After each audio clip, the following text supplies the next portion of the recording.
If you don't know who I am, my name is Kiri, and I manage some of the biggest information products on the entire planet on the back end of the businesses. For example, I work with the biggest school in the world.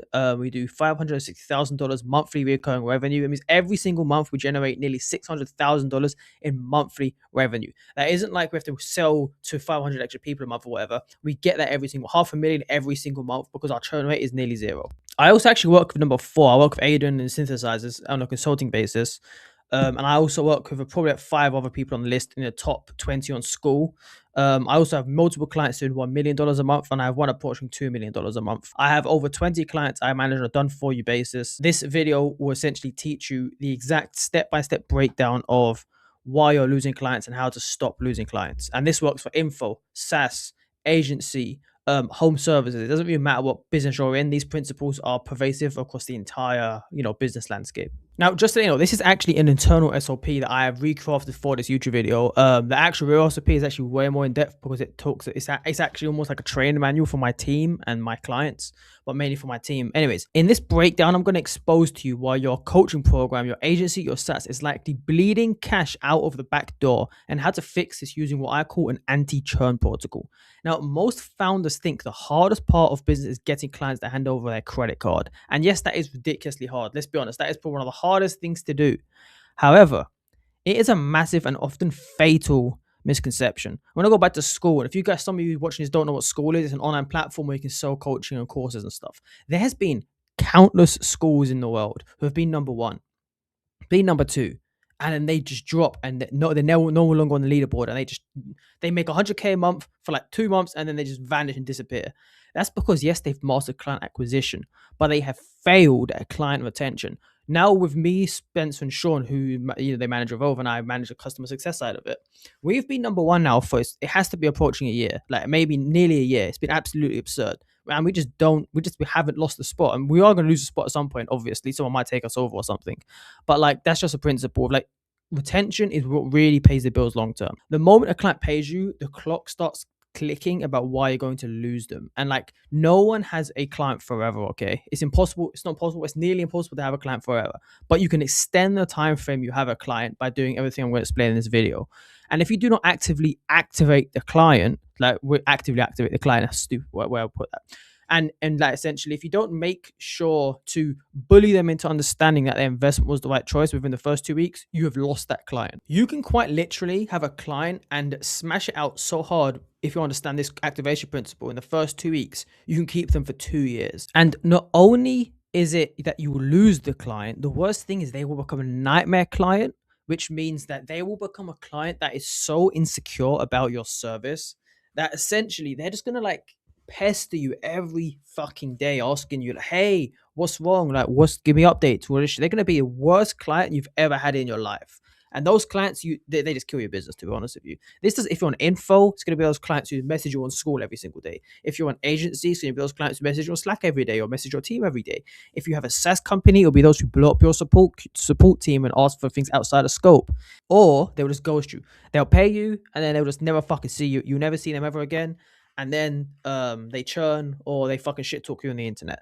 That shit is very common, and this is all consequences of having this kind of business model. Terrible, because if those kind of things happen, it means that you have essentially failed your client. And how am I going to put this? They will just like put a shit talk you on the internet or like that kind of stuff. So you don't want that to happen. The entire point of this protocol is to engineer your onboarding so that clients experience a massive spike in confidence after buying from you, and then followed by what I call a rapid progression of what I call the aha moment. And now this aha moment is when they feel validated in their decision to buy from you, because most people never achieve that. They never actually get that, oh my God, this was such a good fucking purchase. What normally happens is most service providers are kind of shit.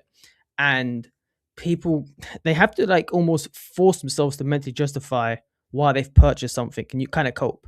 However, it's your job to engineer it so they get that moment like automatically almost.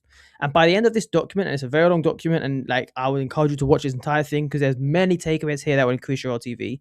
You are going to realize how much friction your current onboarding has, why it's sabotaging your lifetime value, and exactly how to rebuild it. Most businesses, they just don't do this, man. They just don't know how to obtain clients. And it's not just like you hear a lot of shit like, and I do talk about this in this video, funnily enough, but you hear a lot of shit like send them postcards and all this fucking bullshit. It's like, all right, fair enough. But like, if I'm paying someone $10,000 a month, I'm not really gonna care if they send me some chocolates. You know what I'm trying to say? Yes, that is actually something people do, and I'll explain why. But that is literally like tip of the iceberg, right? There's like 1,000 things underneath it, a billion things underneath it that are way more significant. So there's this concept I'm going to talk about called the post-close value of death. And this is essentially what you're doing wrong, okay? Now, what happens is, let's quickly look at like what 99% of businesses do when they pay someone. And again, this doesn't matter. This could be info, it could be agency, it doesn't really matter. So an automatic Stripe receipt hits the inbox. Okay, so about cool, you've paid, you get a receipt. Some people don't even give a receipt, to be honest with you. A robotic welcome to the team or welcome to the business email or whatever, get sent out. If you're an agency, it'll be like, welcome to working with us. This is the next steps. They get hit with like a 45-minute, 60-question Google form or type form asking every question, every password, every branding asset, every life goal your clients ever had. If you want info, you get access to school, circle, WAP. I can't even spell the fucking word. WAP, you'll log in, and then silence 9 out of 10 times. If you're an agency, it's radio starts about 3 to 5 days while team sets things up. Zero fucking client communication. And this happens I've got in every single client of mine, and I've got 20 clients done for you right now who doing, many of them doing 1 million a month, many of them doing 2 million a month. One of them is doing nearly 2 million a month. Even those guys didn't do this. I have one client who's doing 1.5 million a month. And before working with me, after the sale, there was no onboarding process, like no proper onboarding process. Crazy work. So this is what I call the post-close value of death. And when a client buys from you, their anxiety is at an all-time high. They've just parted way with thousands of dollars. And even at low ticket, if you're charging 1K a month, let's say, and like these guys, right, they charge 1.5K a month. It's still a lot of money they've spent on you. And people are desperately looking for validation that they didn't just make a huge mistake. Any excuse, literally the smallest thing in the world can trigger a refund. And if you're selling to cold traffic, I'm going to underline this fucking shit. If you're selling to cold traffic, this is 10 times, maybe more, like 100 times pertinent. Like this is, people will refund for any reason and they're looking for the smallest excuse, hitting them with massive homework assignments, which is essentially a massive onboarding form, and then going silent is the fastest way to trigger catastrophic buyer's remorse. This is the first impression they get of you. And if the first impression is go and do all the work for me, fill out a 60-page onboarding form, that's kind of negative. And this is particularly important in the agency space. In info, depending on how you got it set up, you can do this, and we'll go down in more later on. But if it feels like people are pulling teeth from day one, they are already preparing to fire you on day 30 because they just don't want to put in all of that work because it's just not a good first impression. If I paid someone $10,000 a month, which there's no reason you can't charge that much, and then they just throw a fucking 60 fucking checklists at me, I'm like, fuck, man, this is terrible. Because listen to this. They are paying you to unpack their own problems.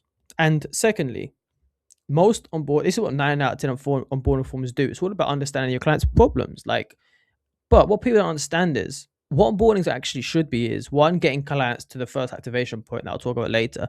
But it's about making them think, like it's making them think, but they've just paid you to think. So like the onboarding is about understanding the client's problems. If you make them like understand their own problem, you're kind of doing the work that they've paid you to do. So for example, I don't know if that makes any sense, but for example, in my agency, we don't send automated onboardings. I used to for the first year, but then I realized if I did a one-to-one call, me personally, not even an account manager, you can do account manager, but I get paid quite a lot. So we do a one-to-one call with every single client, and I do the onboarding call right there and then with them.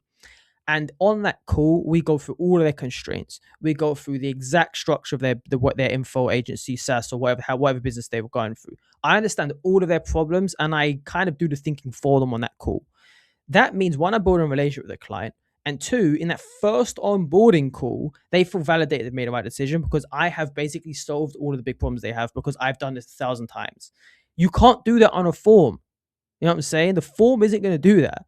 However, I do that on my onboarding calls and it just fucking cooks. And that is what, or even my info clients, right? We checklist for our clients. Like this is the thing I rolled out across in the info space now. Every client of mine does this. And we get the clients to fill out a checklist, which finds their constraints and gives them action plans and stuff. That is on the onboarding call. It's not done on their own. Nothing is done on their own anymore. And that one of the biggest mindset shifts I can give to you, okay? This leads to probably the most important segment of all of this. Now, you might be asking, what the fuck is an activation point? I've said this word a few times. An activation point is the aha moment, and it is the exact moment a new client experiences the core value of your product for the first time. The core value.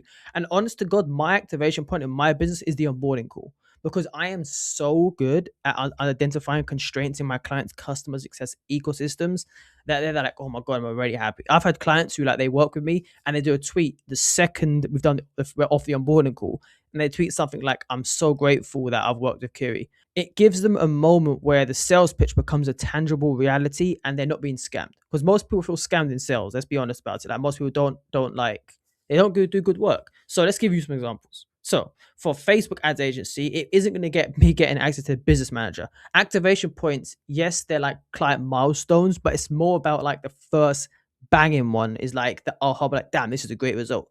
It could simply be it's the moment the first lead pings into their phone. You know, oh, damn, I just got a lead from a fucking ad. It could be that.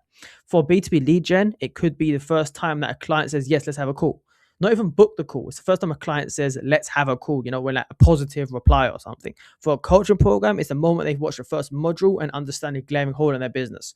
Now, for agency, I do done for you services like most of the time. This is what my one is. Like, if I fix a glaring, or it's not fixed, they understand the glaring hole in their business. Okay. It's like the client I have where we're doing like 1.7 a month or something. And on the onboarding call, he was like, I can't believe I wasn't doing half the shit you're explaining to me. Because most people, they pay expert service providers specifically because they don't know what you know. So the activation point is, oh wow, this guy does know what I don't know. If that makes any sense. Basically, they realize that you're not a liar and you have expertise. So it does not have to be making a sale. It does not have to be about money. Okay. It does not have to be about money. Like, you don't have to be making these people money to, you know, have the activation point. That is not what an activation point is. The activation point is a psychological phenomenon. Okay.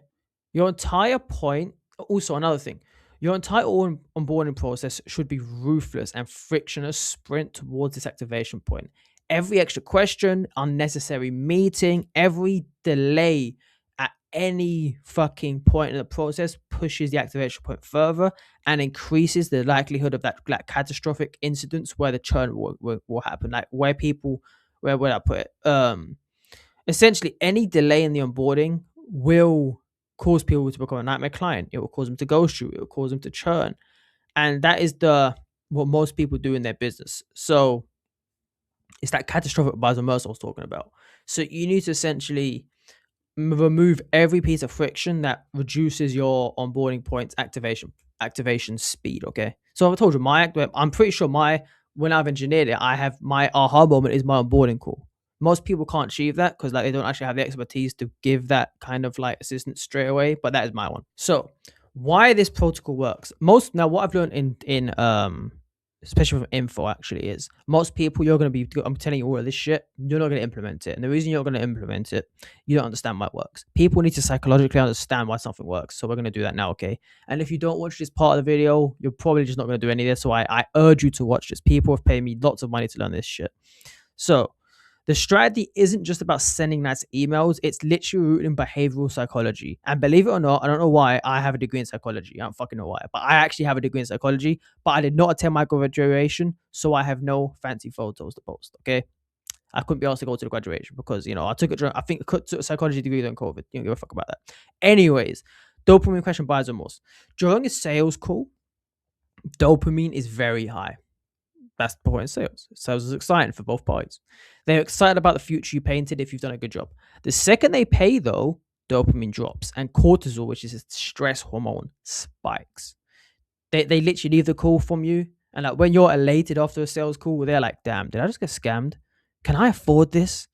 And like I'll be frank with you guys. I've sold stuff to someone. A day later, they're like, hey, I actually can't afford this. And like, I was like, I could take the money back because obviously it wasn't a good fit. But like this is because that cortisol spike, very normal for like, especially if you're sent to smaller businesses that are doing like under 100K a month, something like that. The anti-churn protocol is made to immediately inject reassurance to the client and a quick win to combat this, and essentially replaces the anxiety with momentum. Now, most people are like, cool, let's um let's send an onboarding form to reduce the momentum. No, that is not the case. Again, the onboarding form is another thing they have to fucking do. You need to get them on. I usually sell to someone and straight away we have an onboarding call, generally, if I have time, because there's no delay. It's like the most important thing in my business. I want to help these guys ASAP. So let's have an onboarding call as soon as possible, you know? But, anyways, so the psychology of why you need to get someone the aha moment as quickly. It's because the whole buyer's remorse and it's that dopamine crash. That's the reason why, okay? So, second of all, time to value degradation. Client enthusiasm degrades exponentially every 24 hours. They go without seeing a result. Exponentially means it might be like, it's like, say it's low here, right? It isn't going to go a little bit up like that and then a little bit up like that. It's going to go like up here like this and like here, right? It's a little jump. But then the next day, it's not going to go a little jump again. It's going to go like bam. And then the next day, it's just going to go, I'm going to go out of it. It's going to go like bam. And the next day, it's going to go even higher. You know, it's exponential increase. Like that's like just exponential increase in time to value degradation. And if your time to value is 14 days because of a clunky onboarding, your client is already exhausted before you even launched anything. And like people don't understand that like there's a grace period and the grace period is way shorter than you think it is. So by shrinking your time to value, you lock in their trust early.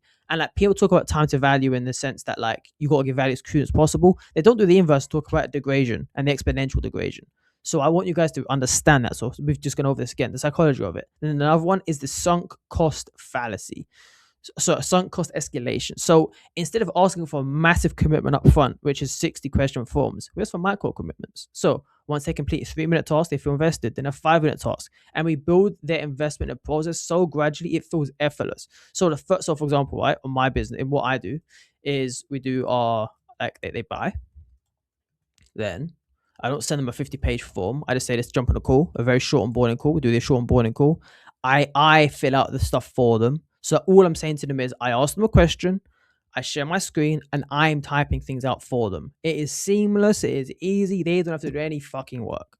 After that, I send it to my team and the team synthesizes it. They send me questions back. And then, hey, let's jump on another call so we can dive deeper again. And I type things out. But it's just like I do as much work as possible. And it's just like, you don't want to get the client doing all of the work. You need to slowly increase the work the client has to do to work with you. So, for example, my clients have to do quite a lot of work to work with me because I'm installing a whole infrastructure into their business, right? I can't ask all that to happen in the first week. You know, I've got to give it step by step. So essentially, you understand these two. This one is just saying slowly ask clients to do things. Don't just like drop them 1,000 fucking things. So I just made a funny Gemini. This is like the peak of despair, the death valley, right? So like, did I make a huge mistake? All our money's gone in the wind, and their money's flying away. Like you got dead clients here. You've got dead clients in the middle here. So it's just like, you know, I mean, it's a stupid little chart, but essentially you die in the middle. Your client pays, the money just drifts into the wind. That's how they're seeing it, okay? The 3-phase execution framework. Now, you might be thinking, how the fuck do I implement all of these things that Kiri has just mentioned to me? Now, luckily for you, I manage over $50 million a year in accounts for my customers. It's way over 50 at this point, by the way. Like even one of my customers, they do 2 million a month. You can do the maths, and I have 20 customers. So I've literally done this trillions of times. Hey guys, just a quick note. If you're actually looking for more hands-on help than just this video, we will build and manage your entire customer success system completely done for you. Go to the description of this video and click book a call. So you click book a call, you'll get my calendar, find a time that works for you, fill in some of the questions, and me and you will have a quick chat. Phase 1 is the immediate validation phase. The goal here is pure psychological reassurance. And this is like examples and ideas. Please don't take this as like gospel. Every client of mine has a bespoke version of this. I've just tried to like templatize this for like my CSMs and you watching this. The actual one I give to my real clients, my ops managers, are like 100 times more detailed than this. But like, take this with a grain of salt in the sense that you need to use your brain a little bit, okay? Like you haven't paid me, so this is free. So the personal, within 2 hours of payment, I would say if you haven't got time, you should do is generally, it's literally 60 seconds of your fucking time, or an account manager, I think you should do it personally. You send a 60, again, I'm going to start with. So within 2 hours of payment, the founder or account manager sends a 60-second personalized video. Hey, Tom, I just saw the payment come through. This assumes that you're not doing founder-led sales, by the way. I just saw the payment come through. I'm incredibly pumped to have you on board. The team is already viewing your file or whatever. You'll get an official email in 10 minutes of your next steps. Takes 3 minutes to fill. You know what I'm saying? There's one thing. Do not, and then the email, do not send them a list of 10 things to do. Send them one thing. Usually this is booking their kickoff call or filling out a micro intake form, name, contact number, primary goal, then booking the form straight away.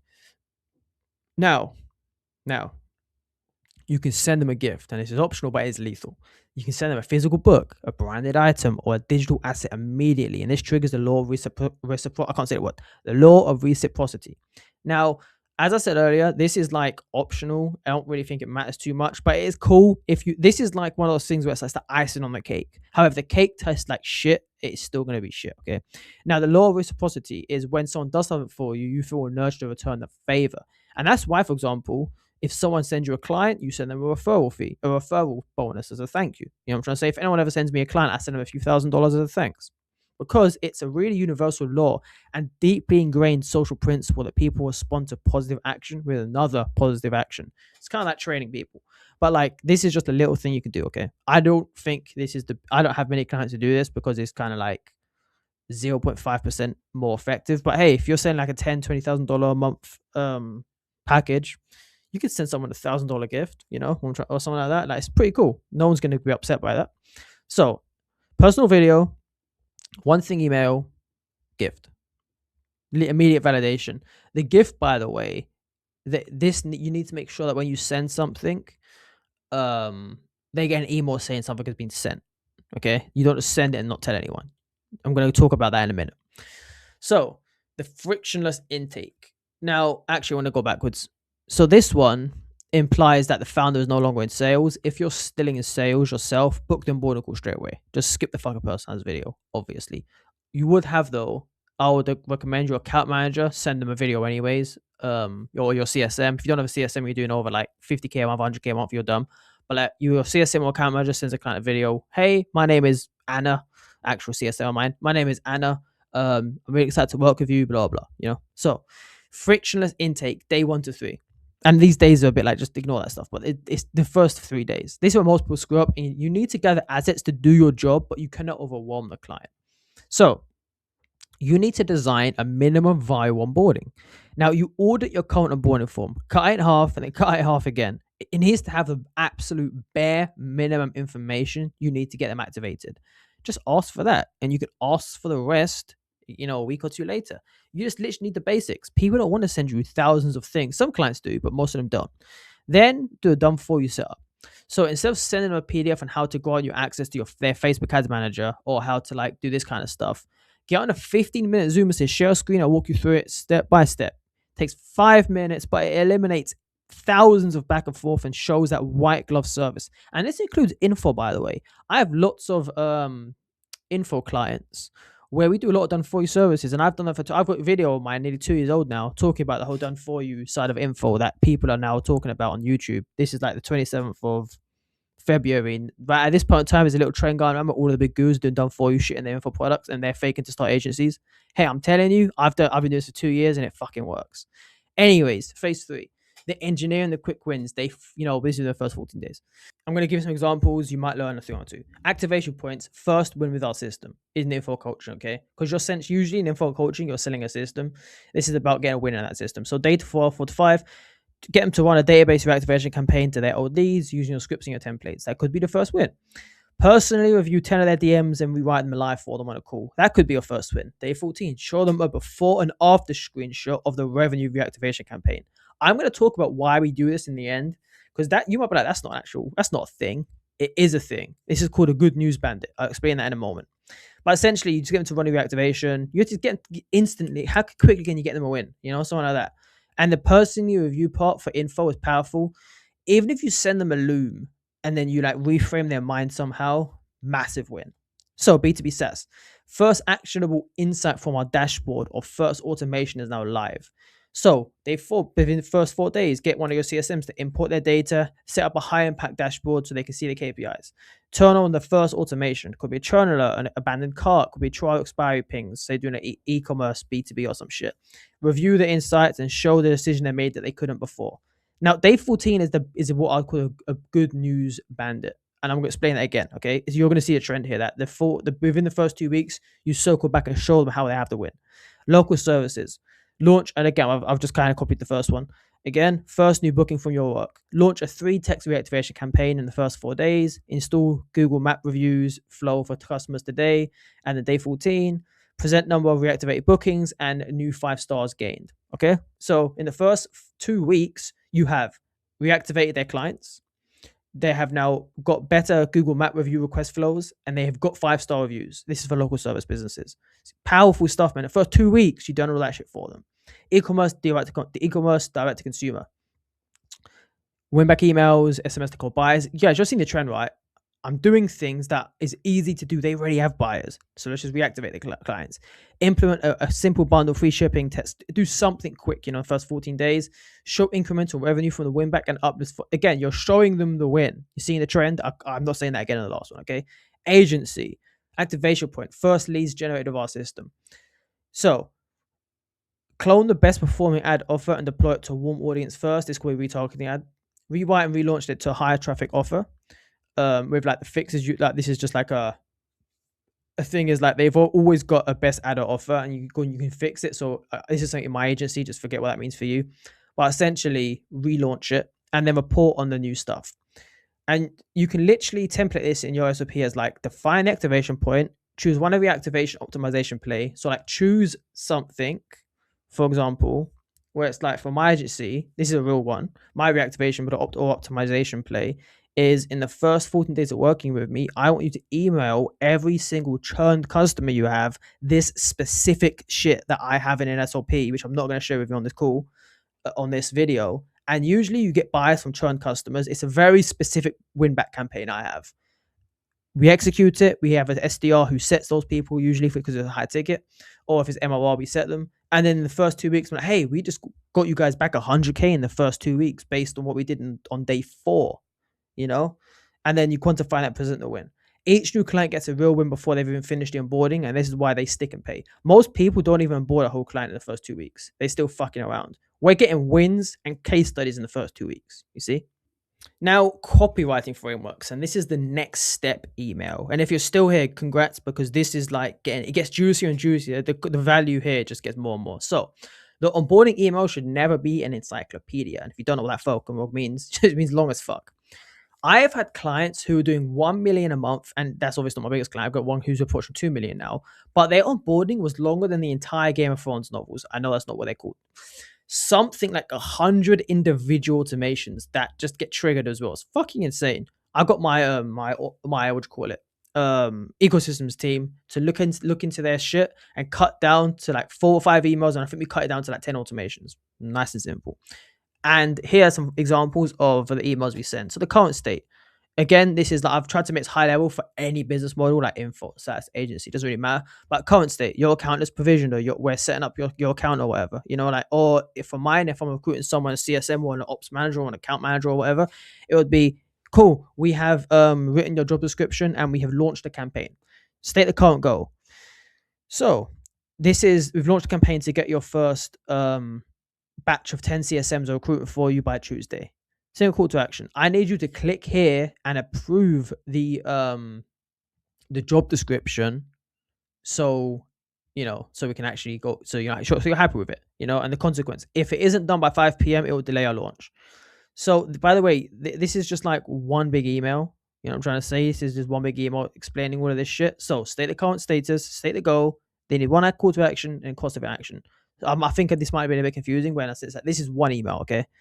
So it's like, cool, we've started your account. It's like we've written your job description. So imagine I'm recruiting your CSM. We have written your job description. The goal is to find you a good CSM. The single call to action. I need you to click here, approve the job description, and approve the job description. If it isn't done by 5 p.m. today, it will delay the launch. This one, the cost of an action, is so important because it flips the frame of the client, and it makes you have. How am I gonna put this? It makes the client feel like they have to catch up to work with you, in the sense that you're actually doing so much work for them, they have to catch up. And that's a good thing. It's not making them work in the sense that it's putting cognitive load on them, but it's making them feel like, damn, these guys care about me. They're actually chasing me to get shit done, So I'm just going to give you loads of examples, okay? Because like I've got B2B examples, I've got info product examples, e-com examples, and this is just the tip of the iceberg in our agency. So day 1 micro push. Activate your dashboard in the first 2 minutes. Your analytic workspace is live and ready. To get your first report generated by the state, I need you to complete one step. Please log in and connect your Stripe account. Here's 60-second walkthrough showing exactly how to do it. And then there's like a Loom video. Okay. Again, you need to make it as simple as possible. Ideally, I actually think I can improve the script already is reading it. I would have my CSM go on the call with them and doing it. Okay. So I would say, hey, book your on the onboarding call, do this onboarding call. But anyways, if not, if this is done today, your first revenue report will be done within 24 hours. If not, we won't be able to put any data and your dashboard will stay empty until the connection is made. So I'm trying to say that's like an analytics platform. Say you're on Hirewalls or something. I don't fucking know. Hello, Alex Becker. So next thing, next thing, info products and online courses. Your first win inside the program. Hey, first name, your course access is all set up. You can log in anytime. To make sure you get your first result this week, I need you to complete the orientation module. Click here to log in, watch volume one, so watch lesson one, and submit current state worksheet at the end. Now, again, I actually get my CSMs to do this for my clients, but some guys don't have a CSM. This is what I do. If you do this today, we can review your sheet and send you a personalized plan by tomorrow. If you skip it though, the rest of the material will fall generic and you will move through the program much slower. So you need to say to them what will happen if they skip. And this is engineering the activation point. Okay. As I said, you have to engineer it, and you engineer it by positive and negative reinforcement. This is negative reinforcement, telling them what will happen if they don't do the work. Okay. So then you say to them, once you submit the worksheet, hit reply with the orientation is complete and we'll review it. So a coffee shop subscription for an e-commerce brand. Your coffee shop subscription is active. And by the way, this isn't tailored for like copywriting as in like most. This is just literally about onboarding. Okay. So your subscription is active and queued for the next roll cycle. To make sure we ship you the beans you actually enjoy, I need you to set up your taste profile. Click here to answer 5 quick questions about how you brew and how you like your coffee. If we fill this out today, your first shipment will be roasted to your preference. If not, we'll send out a default roast, which you might not taste, which you might not like the taste of. Once you're done, you'll see a confirmation page with your flavor. This is just an example, right? This is like, and say that every client who this example here is every client who fills out the questions of what coffee they like the best, they stay 20% longer. This is how to engineer that. Okay. Now, this last one I think is a bit lazy because I think this should be done on onboarding call as well. I think all these should be done on onboarding call, to be honest with you, but obviously not this one because you're not going to do an onboarding call for e-com coffee subscription. But you go. As I said, take it as a grain of salt. Take it. This is very high level principles. Marketing agencies, paid ads. We've finished setting up your campaigns and tracking inside your ad account. To go live by insert this date, I need approval from you today. Please click this link, review the campaign name and the budget, and hit approve. Here's a 45-second Loom showing what to check. And by the way, this should be done via Slack and not email. It's just in an email format so you can understand it.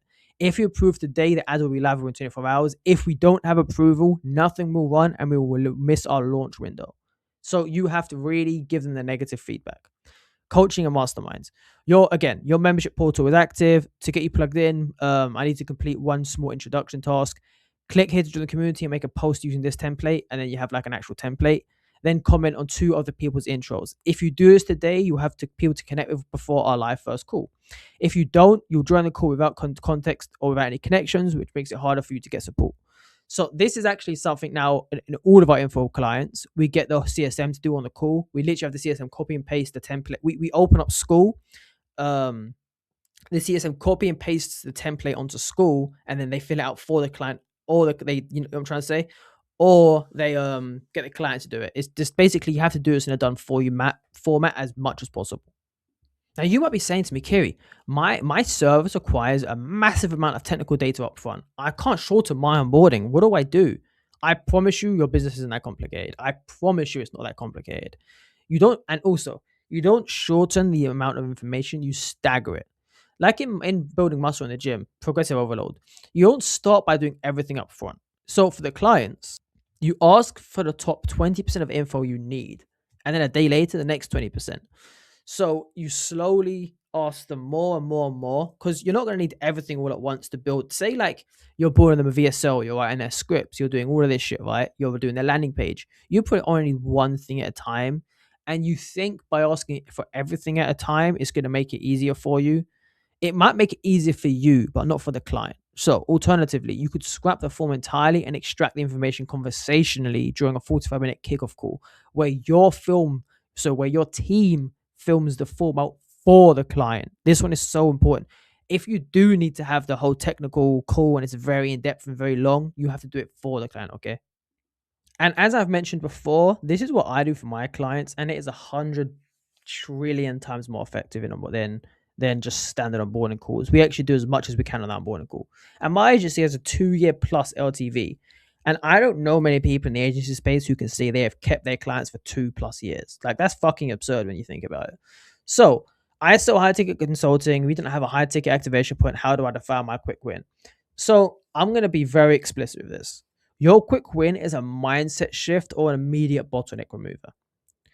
If they pay 10K for consulting, within 40 hours, you should review their biggest constraint or problem and send them a loom saying, stop doing X and start doing Y. Do that today and tell me what happens. That is an activation point. And it sounds simple and stupid, but I have done that.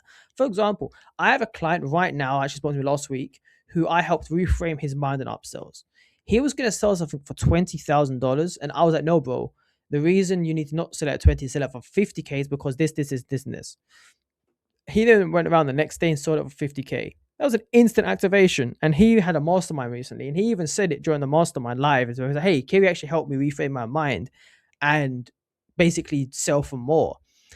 That was a mindset one. And it was nothing to do with like that wasn't like a traditional activation point, but that was just damn, this expert has used their advice in a way that really fucking helped me reframe how I think.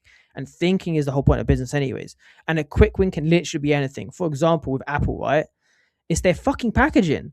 Like, have you ever bought an iPhone and then like the way you're opening it and you're like, oh my God, this is such a premium product? That is not an actual quick win. That is not a quick win that you open the phone, it's easy to set up. That is, I have bought the thing. Me opening the thing is fucking an amazing experience. I have purchased the right phone. That is why do you think Apple spends so much time doing this shit and making their packaging so amazing? It's because they know the entire experience is part of activating the customer to stay for 20 fucking years, buy every iPhone every year. Now, another dumb objection I get is, isn't sending daily emails during onboarding going to annoy my customers? Now, clients are never annoyed by communication that brings them closer to the result they have literally paid for. Just think about that. I'm going to say it again. Clients are never annoyed by communication that moves them closer to the result they have paid for, but they are annoyed by irrelevant spam or being kept in the dark. If every touch point brings in clear value or direction, they will respect you as a leader and respect your authority. However, they are mega frustrated when they don't know what to do to move forward. They're unsure if they're unstuck or they're falling behind. They aren't sure how or where to get help, and they feel they've been left alone after paying. Those are the main things. And irrelevant spam is them. This is all of that shit. Like, they don't care with random messages. Every message you send has to actually be relevant to pushing them forward to their goal, and not just feel like, why are they asking me all of this fucking shit? Like the client above who's doing nearly 2 million a month. I can't be able to find it. They sent like 1 billion emails to their clients, completely needless. Okay, so you've seen the framework and the ideas here that I've spoken about, and I'm going to give you the rest of the anti-Trump protocol that, let's be honest, most of you aren't going to implement, but you probably should. And if you stop here, you're just putting a band-aid on a gunshot wound. And to achieve 8-figure retention, you must move from activation into indoctrination. And the way I do this is what I call the first blood celebration. And I alluded to this earlier, because a quick win isn't enough. And I actually lied to you. If I said that at the start, you guys would have clicked off the video. A quick win isn't enough. It isn't enough because a client won't even realize that they've won. Business owners traditionally are too busy to even understand their own lives, let alone the small fucking wins that you're providing them. So it's your job to frame the win so they internalize it, okay? And if you generate a lead and don't highlight to the client, they're just going to assume it was a fluke or one off lead, or they might miss the whole fucking thing entirely. Your client might literally miss the win because you didn't highlight it enough. So a mentor taught me this term, which is pretty funny. You need to be what you explain as a good news bandit. And you also must attach the win to the long-term identity. So you need to literally be a bandit for good news. The first win celebration. So again, one of my funny AIs. Is this important? They're stressing about taxes, and this is your client stressing about taxes. He's got 1,000 things to do in his to-do list. His coffee's getting fucking cold. His 2 coffees, isn't know what the fuck he's doing. However, you need to pop out of fucking nowhere and show them how you've gotten them a result. Hey, client, here's the win that you paid us for. And they're like, oh my God, great. This is what you need to do. You need to be a bandit. It's good news, good news, good news, good news. Spam them, okay? That's what you have to do. Now, I'm just gonna let you look at this for a few minutes. I'm joking. Just that is what you need to be doing, okay? You need to be the bandit. So next, define the win for your offer. This is just to get a bit more tactical now. So you need a precise operational definition so your team can't misinterpret it. For agency, again, please, this is high level. For agency, first qualified booked call from a new campaign. For customer success, which is mine, first onboarding call is completed, first student has hit a new milestone, or first clear up and churn or rise in upsells. Easy as shit to be bandit, all of those ones.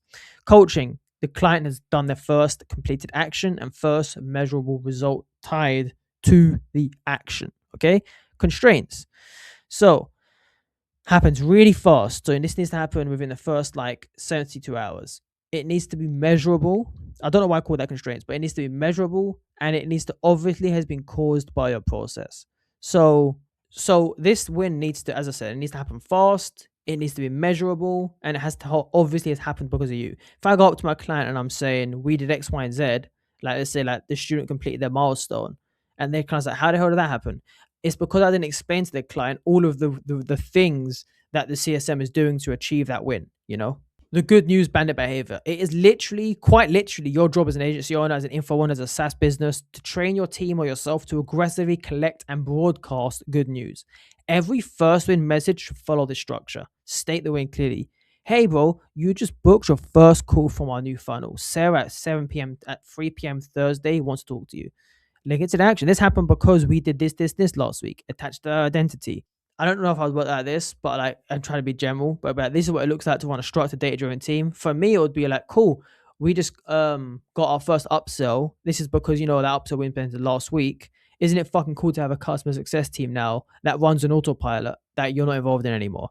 I would generally do this on a call and be like to my client, do you remember how long you used to, in a jokey way, I'd be like, do you remember how long you used to spend on Slack messaging clients all day and how boring that was? And let them understand their new identity, or rather than identity, be their new reality.